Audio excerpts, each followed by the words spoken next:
여러분 안녕하십니까? 여수 MBC 뉴스데스크입니다. 북상하고 있는 제14호 태풍 난마돌이 남해안 지역에도 조금씩 영향을 주고 있습니다. 이에 따라 오늘 남해 서부 동쪽 먼바다와 거문도, 초도에는 태풍 경보가, 여수와 순천, 광양 고흥 지역에는 강풍주의보가 발령됐습니다. 또 전남 동부 지역에는 내일 새벽부터 아침 사이 5에서 40mm의 비가 내리고 바람도 매우 강하게 불 것으로 예상됩니다. 기상청은 태풍이 지나간 뒤 모레부터는 최저 기온이 15도 내외에 그치며 완연한 가을 날씨를 보일 것으로 전망했습니다. 제14호 태풍 난마돌이 북상함에 따라 전라남도와 각 시군도 대비태세에 돌입했습니다.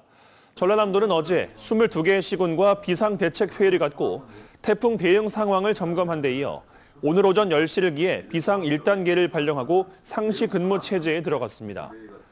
전라남도는 태풍 난마돌이 주로 일본에 영향을 미칠 것으로 보이지만 기상 이변으로 인해 예측하기 어려운 돌발 변수가 빈번하게 발생하고 있다며 농작물 피해 예방과 해안가 및 저지대 배수시설 점검 등에 각별히 신경 써줄 것을 당부했습니다. 지역에서 태양광 설치와 관련된 민원과 분쟁들이 끊이지 않고 있습니다.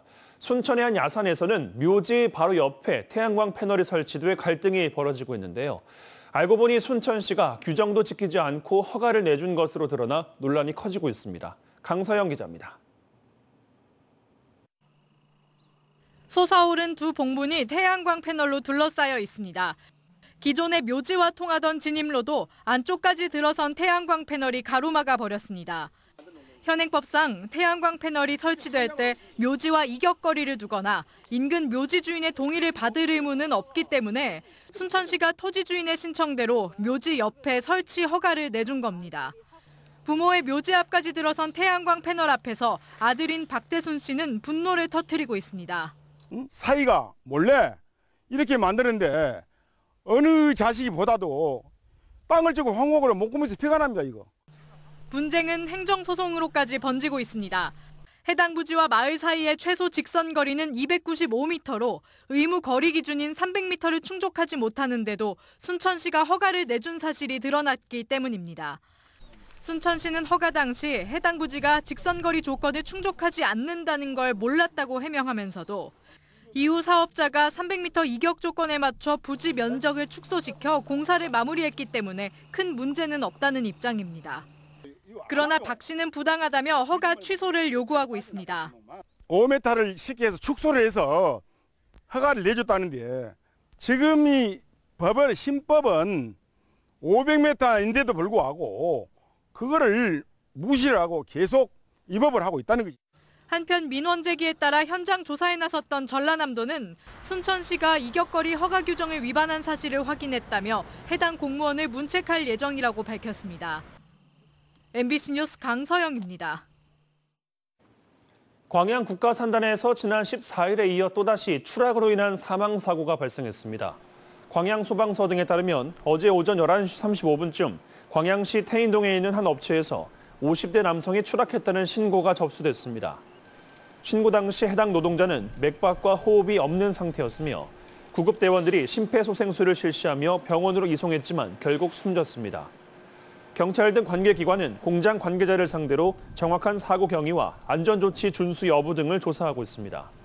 한편 지난 14일 광양산단에서는 한 50대 노동자가 기계 설비 청소 작업 도중 추락해 숨지는 사고가 발생한 바 있습니다. 압송 과정에서 도주했다 붙잡힌 성범죄 피해자가 결국 구속됐습니다. 여수경찰서는 아동 청소년의 성보호에 관한 법률 위반과 도주 혐의를 받고 있는 20대 남성을 구속했다고 밝혔습니다.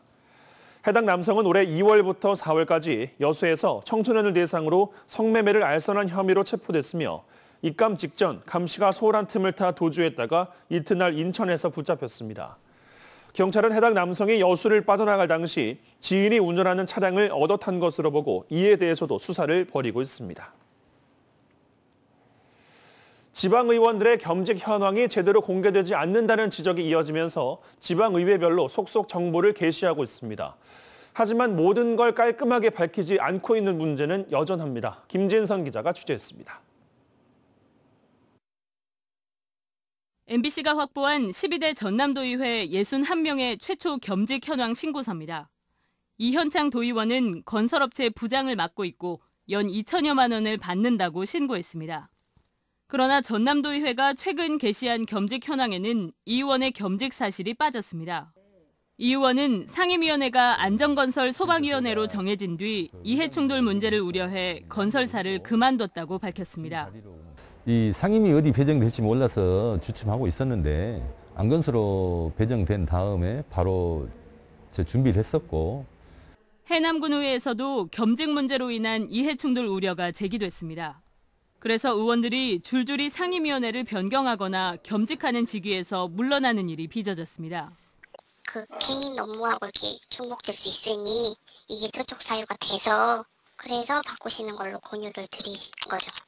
겸직 현황 공개는 선출직 지방의원들의 이해 충돌을 방지하는 최소한의 장치입니다. 하지만 지방의회의 겸직 현황 공개 수준은 제각각입니다. 전남도 의회와 무안군 의회는 겸직 중인 의원들의 직위만 형식적으로 나열하고 있는 반면 보수 수령 여부는 물론 보수 액수까지 공개하는 지방의회도 있습니다. 똑같은 지방자치법을 근거 삼아 겸직 현황을 공개하는데 지방의회별로 고무줄 잣대로 적용하고 있는 겁니다. 저희들은 보수 부분은 이번 공개 사항에 좀 빠져 있습니다만은 정보 공개 요청이 올 경우에는 그런 부분들까지 다 공개해서 투명하게 관리하도록 하겠습니다. 심지어 임기를 시작한 지 석 달이 다 지나도록 아직까지 겸직 신고 현황을 공개하지 않은 지방의회들도 있습니다. MBC 뉴스 김진선입니다. 여수 해상에서 패들보드를 타던 레저객들이 해경에 구조됐습니다. 여수해양경찰서는 오늘 오후 2시 15분쯤 여수시 하와도 인근 해상에서 패들보드 6대에 타고 있던 레저객 7명을 경비함정을 이용해 구조했다고 밝혔습니다. 패들보드 동호회 회원인 이들은 하와도에서 백야도로 이동하던 도중 바람과 조류가 거세지자 구조를 요청했습니다. 광주 전남 지역 코로나19 신규 확진자가 나흘 새 감소세를 보이고 있습니다. 방역당국에 따르면 오늘 새벽 0시 기준 코로나19 신규 확진자는 광주가 1,108명, 전남은 1,079명으로 나흘 연속 감소세를 기록하고 있습니다.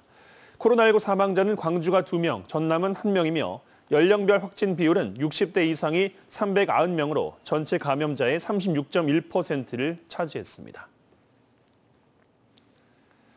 전국에 인플루엔자 유행주의보가 발령된 가운데 전라남도가 면역력이 낮은 어린이와 어르신 등 57만 명을 대상으로 오는 21일부터 독감 무료 예방접종을 시작합니다. 전라남도는 초반 환자 쏠림을 막기 위해 대상자별로 접종 기간을 구분하고 태어나서 처음으로 독감 백신을 맞는 영유아와 어린이를 우선 접종하기로 했습니다. 한편 독감 예방접종은 코로나19 백신과 접종 부위를 다르게 하는 방식으로 동시 접종도 가능합니다. 여수시가 공직문화 개선을 위해 30대 이하 직원들이 참여하는 혁신 MZ위원회를 운영합니다. 위원회는 4개 팀 20명으로 구성되며 불합리한 관행과 불필요한 행정사무 개선, 직장 내 소통 강화 등에 대한 아이디어를 발굴해 제안하게 됩니다. 여수시는 다음 달부터 석 달 동안 위원회를 시범 운영한 뒤 내년부터는 참여 직원을 50명으로 확대할 계획입니다. 사료와 농자재 가격 상승으로 인한 축산 농가들의 경영 부담을 덜어주기 위해 전라남도가 녹색 축산 육성 기금의 원금 상환을 1년 유예하기로 했습니다. 유예 대상은 상환 만기일이 내년 8월 31일까지인 축산 농가와 농업법인으로 오는 23일까지 각 시군 축산부서에 신청서를 제출하고 상환 예정인 이전에 은행을 방문해 대출 재심사를 받아야 합니다. 16인승 이상 낚시 어선을 금연구역으로 봐야 하고 위반 시 과태료 10만 원을 부과할 수 있다는 유권 해석이 나왔습니다. 그동안 낚시 어선은 건강증진법상 여객을 유상으로 운송하는 교통수단에 해당하는지 여부가 불분명해 단속을 두고 논란이 있었습니다.